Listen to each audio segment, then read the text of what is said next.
right, music fans, welcome back to the Real Music Observer. My name is Dave, observing real music in real time for real people just like you right there and me right here.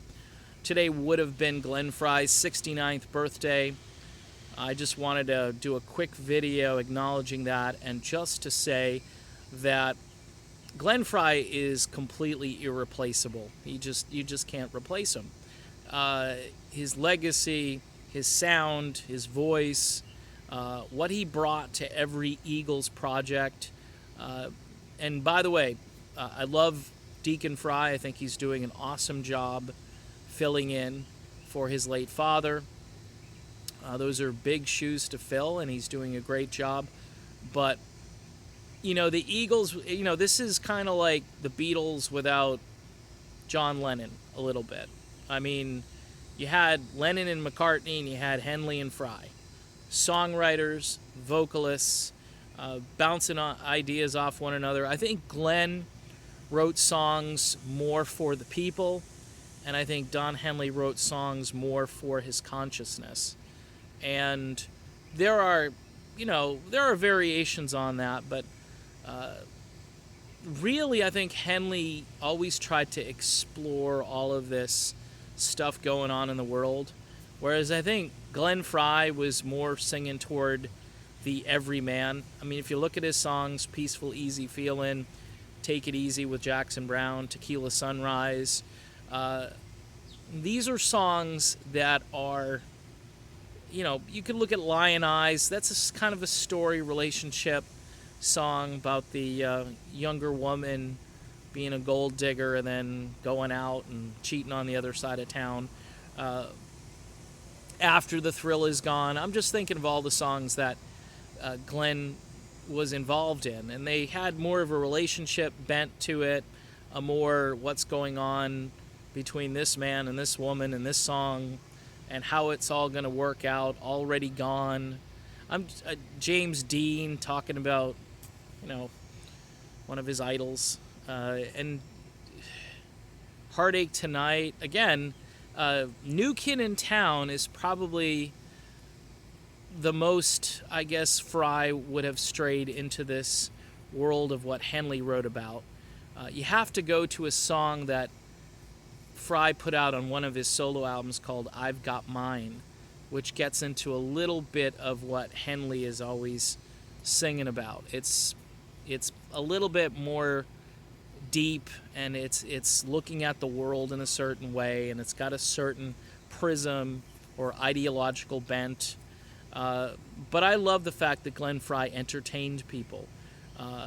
He did a couple of his solo tunes, like Smuggler's Blues and You Belong to the City, and things of that nature kind of paint a picture of sort of this dark world where there's a lot of stuff going on underneath. But, Miami Vice at that time, and I think Glenn was capitalizing on his brief bit of television that he got involved with. And that's another thing about Glenn. I mean, for a long time he was looked at as a possible actor, and I think he even starred in his own show for a little while, or a pilot went out. I can't remember all the details on that. I know somebody will fill me in on all that. I remember some of it, but his episodes in Miami Vice they were awesome. He was completely believable and came off as somebody who might be going someplace as far as an actor. But as far as a musician, he was a guy who just brought all the goods back to the Eagles. And even though in the documentary you hear about how Henley wanted to sing more, or they did that by design, you got to look at certain points in their history. Heartache Tonight, #1 song from the long run, and was just a barnstormy kind of song. That was all over the radio for months in 1980, late 79, 1980. It was just a huge hit. And Take It Easy kind of launches the band. New Kid in Town, first single off of Hotel California. A lot of people think it was Hotel. It was New Kid in Town. And The Glenn songs to me kind of bring back more of a what I would consider a traditional Eagle sound. You may disagree with me, but One of These Nights, of course, features Henley. And I think at that point, you did have a nice mix between the two vocalists. Desperado, people got to remember, that was not really a big hit single. That was played a lot more later on.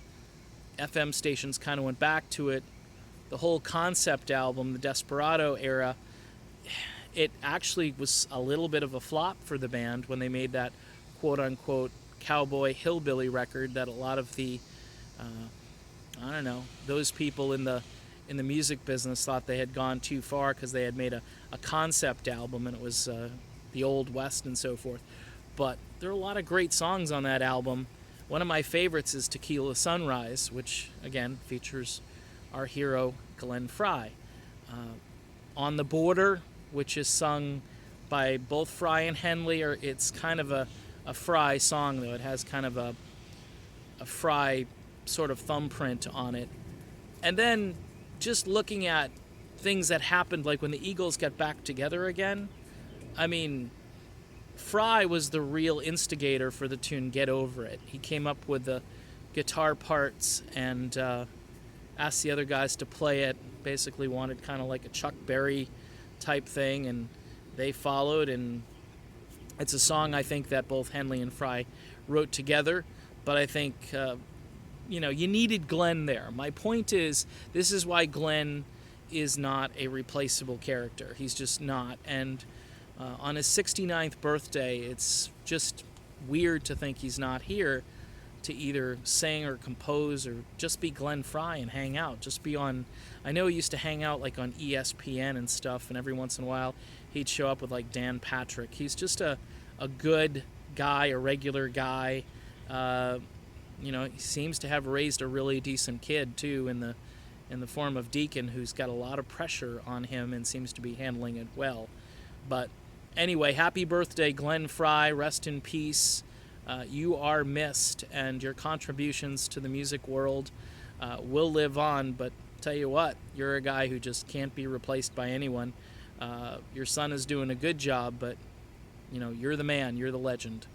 I'm Dave, and this is the Real Music Observer, and we'll be back observing more real music again in real time real soon. We'll talk to you then.